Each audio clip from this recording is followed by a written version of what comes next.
पहला पाठ, प्रेरित चरित्र 4 वचन 13 से 21। पेतरुस और यूहन्ना का आत्मविश्वास देखकर और इन्हें अशिक्षित तथा अज्ञानी जानकर महासभा के सदस्य अचंभे में पड़ गए। फिर वे पहचान गए कि ये ईसा के साथ रह चुके हैं, किंतु स्वस्थ किए गए मनुष्य को इनके साथ खड़ा देखकर वे उत्तर में कुछ नहीं बोल सके। उन्होंने पेतरुस और यूहन्ना को सभा से बाहर जाने का आदेश दिया और यह कहते हुए आपस में परामर्श किया, हम इन लोगों के साथ क्या करें? यरूशलेम में रहने वाले सभी लोगों को यह मालूम हो गया कि इन्होंने एक अपूर्व चमत्कार दिखाया है। हम यह अस्वीकार नहीं कर सकते।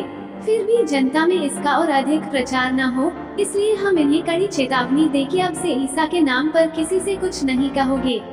उन्होंने पेतरुस तथा यूहन्ना को फिर बुला भेजा और उन्हें आदेश दिया कि वे न तो जनता को संबोधित करें और न ईसा का नाम लेकर शिक्षा दें।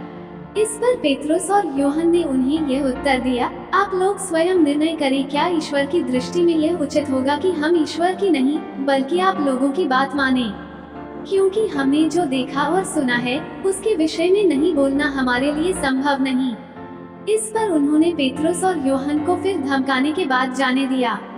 वे नहीं समझ पा रहे थे कि उन्हें किस प्रकार दंड दिया जाए, क्योंकि उस घटना के कारण सारी जनता ईश्वर की स्तुति करती थी। सुसमाचार मार्कुस 16 वचन 9 से 15। ईसा सप्ताह के प्रथम दिन प्रातः जी उठे। वे पहले मरियम मगदलेना को, जिससे उन्होंने 7 अपदूतों को निकाला था, दिखाई दिए।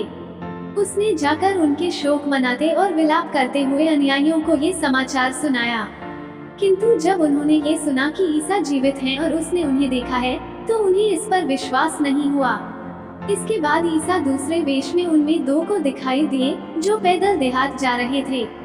उन्होंने लौटकर शेष शिष्यों को ये समाचार सुनाया, किंतु शिष्यों को उन दोनों पर भी विश्वास नहीं हुआ। बाद में ईसा 11 को उनके भोजन करते समय दिखाई दिए और उन्होंने उनके अविश्वास और उनकी हठधर्मी की निंदा की, क्योंकि उन्होंने उन लोगों पर विश्वास नहीं किया था जिन्होंने ईसा को पुनर्जीवित देखा था। इसके बाद ईसा ने उनसे कहा, संसार के कोने कोने में जाकर सारी सृष्टि को सुसमाचार सुनाओ। मनन चिंतन। पेतरुस और यूहन्ना साधारण मछुआरे थे। लोग उनको देखकर अचंभे में पड़ जाते हैं। लोग उन्हें प्रभु यीशु के नाम का प्रचार करने से रोकते हैं, लेकिन पेतरुस अपना कार्य जारी रखता है।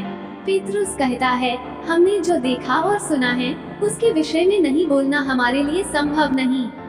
कई बाधाओं के बावजूद भी वे प्रभु का प्रचार करने से नहीं डरते हैं।